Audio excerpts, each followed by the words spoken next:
Texas Republican Congressman Dan Crenshaw has been calling for stricter border security. He sits on the House Intelligence Committee, and he's also the chairman of the Combat Mexican Drug Cartels Task Force. Congressman, thank you so much for joining us. We appreciate your time today, talking about the staggering number of cases that we're seeing in different parts of the country where people are falling victim to criminals that have come across our southern border illegally.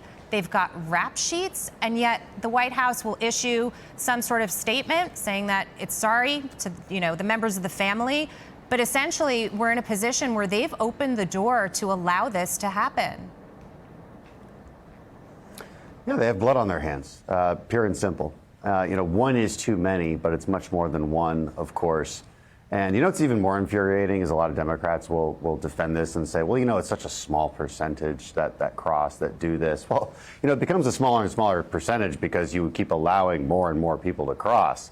And again, one is too many. And then they're doing these half measures, to stem the flow of illegal immigration. Because why? Because it's election season, and they realize that this is a really bad campaign issue for them. There is no way that President Biden is going to escape this politically. He can try and pin it on Republicans because that deal fell apart.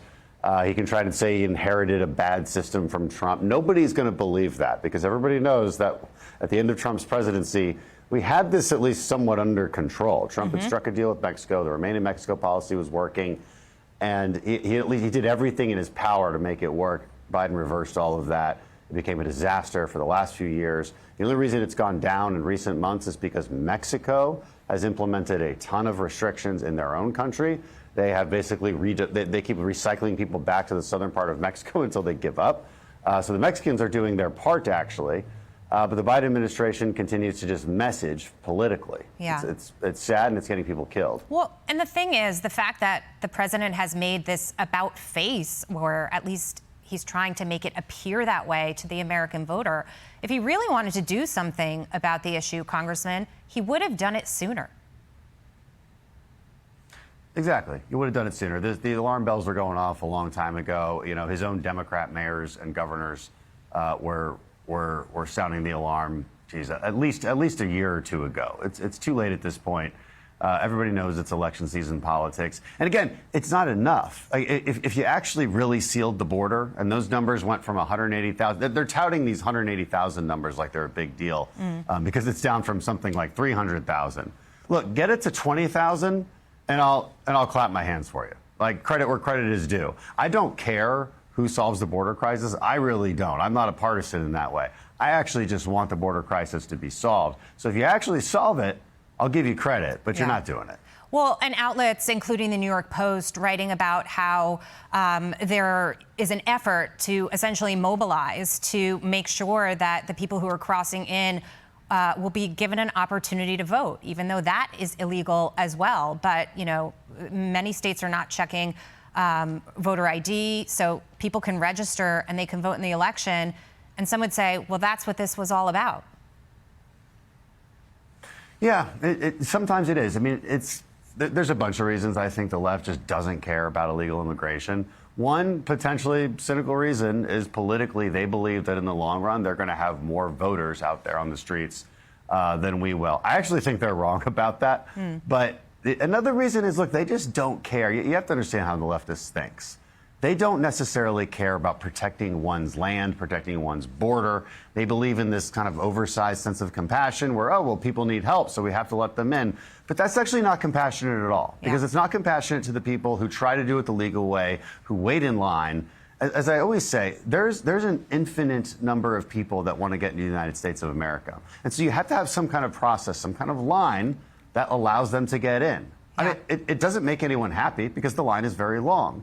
But if you allow people to cut that line, that is a moral degradation to the actual rule of law and the process that we have with illegal immigrants. And it really pisses off legal immigrants, by the way. Just talk to them. Absolutely. And it's also not compassionate to the families of the people that we've been talking about who have been murdered or assaulted in this country by people who have crossed the border illegally. But I also want to get your take on this, because President Biden's got this new plan to crack down on fentanyl traffickers, which I know is a huge concern of yours. Neil Cavuto asked Treasury Secretary Janet Yellen about that plan earlier this week. Here's part of that exchange. we levied sanctions on 8 individuals who are part of one of the most vicious Mexican drug cartels responsible for trafficking fentanyl into the United States. And we intend through these actions to try to cut them off, to make their business very difficult or impossible by cutting them off from the U.S. financial system and the dollar. Why wasn't this done sooner? It seems like a pretty good idea. Why not sooner? Well, we've been working jointly with our law enforcement colleagues and also productively with the government of Mexico to amass the information necessary to bring these actions forward. And our work with Mexico has intensified over the last several years. We've had very good cooperation with Mexico. Congressman, your reaction to that?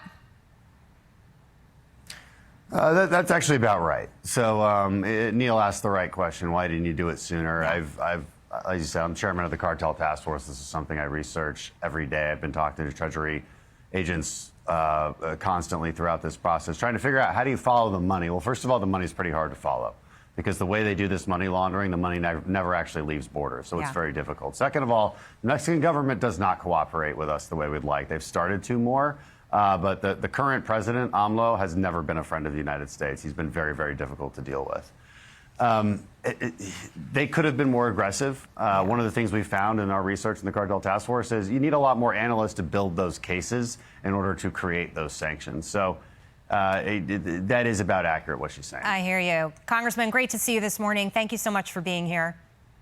I'm Steve Doocy. I'm Brian Kilmeade. And I'm Ainsley Earhart. And click here to subscribe to the Fox News YouTube page to catch our hottest interviews and most compelling analysis.